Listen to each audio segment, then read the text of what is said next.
ओवैसी साहब सनसनीखेज समाचार के लिए जाने जाते हैं और उनका अपना सोच है। ट्रंप साहब को वो नसीहत दे रहे हैं। ट्रंप साहब जरूर उनके नसीहत पर विचार करेंगे। ओवैसी साहब की नसीहत पर ट्रंप साहब विचार करें, मैं ये दुआ करता हूँ। अभिषेक बनर्जी ने कहा है कि बीजेपी सांप है और बंगाल के मतदाताओं से मैं आग्रह करता हूं कि इनको इस चुनाव में सबक सिखाए।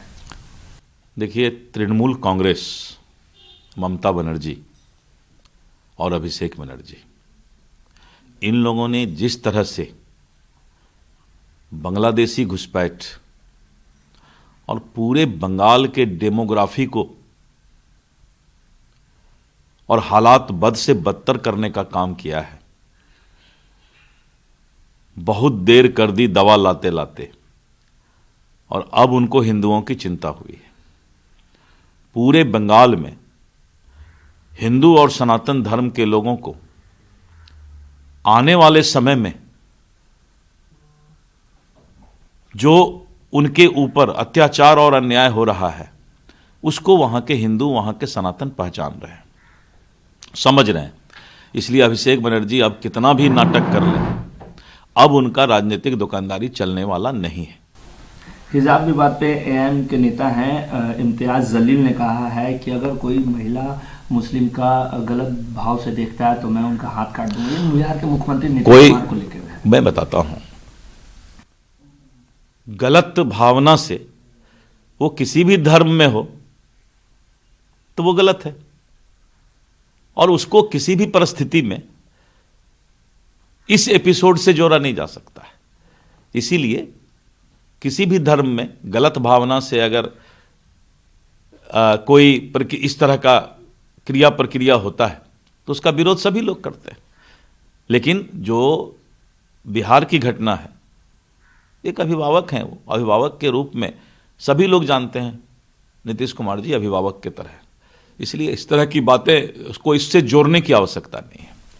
लालू प्रसाद यादव आईआरसीटी मामले में उनके खिलाफ जो आरोप तय हैं उसके आप दिल्ली हाईकोर्ट का, देखिए, जांच एजेंसी ने आरोप तय करके और माननीय न्यायालय के समक्ष रखा है जांच रिपोर्ट को, और माननीय न्यायालय में सुनवाई चल रही है। जिस तरह से पुख्ता रिपोर्ट माननीय न्यायालय के समक्ष है, सजा मिलना तय है। तो निश्चित रूप से जो है माननीय न्यायालय का जो फैसला होगा वो संवैधानिक तरीके से लालू जी और सभी को मानना उनकी बाध्यता है।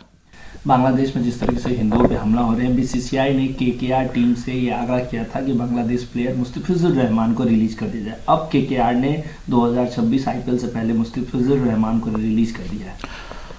देखिए, बांग्लादेश में जिस तरह से हिंदुओं पर अमानवीय व्यवहार और अत्याचार हो रहा है, किसी भी देश को धर्म के आधार पर इस तरह के घटना को पूरा दुनिया कभी भी पसंद नहीं करती है। बांग्लादेश को सीख लेना चाहिए, बांग्लादेश को समझना चाहिए कि आप एक धर्म को पहचान करके जिस तरह का अन्याय कर रहे हैं, उसकी हत्या कर रहे हैं, इसको पूरा देश और दुनिया सहन नहीं करेगा। और यही कारण है कि हमने प्रतिकार किया है, उनको बताया है कि हम इस मामले को लेकर के बहुत ही भावनात्मक तरीके से, बहुत गंभीरता से इसको हम देख रहे हैं। लेकिन शशि थरूर ने इस पे सर रिएक्ट किया। उन्होंने कहा है कि खिलाड़ी खेल को राजनीति से नहीं जोड़ना। सवाल खिलाड़ी खेल का नहीं है, वो खिलाड़ी खेल कहां से आता है? उसी देश के भावना से और उसी देश के लिए वो खेलने आता है। इसलिए उस देश के लोगों को संदेश देना है, क्योंकि वहां का संस्कार और वहां के लोग अगर नहीं सुधरेंगे तो ये संदेश तभी जा सकता है जब इंटरनेशनल लेवल का कोई ऐसा मामला हो जिस पर कि हम विरोध दर्ज करें।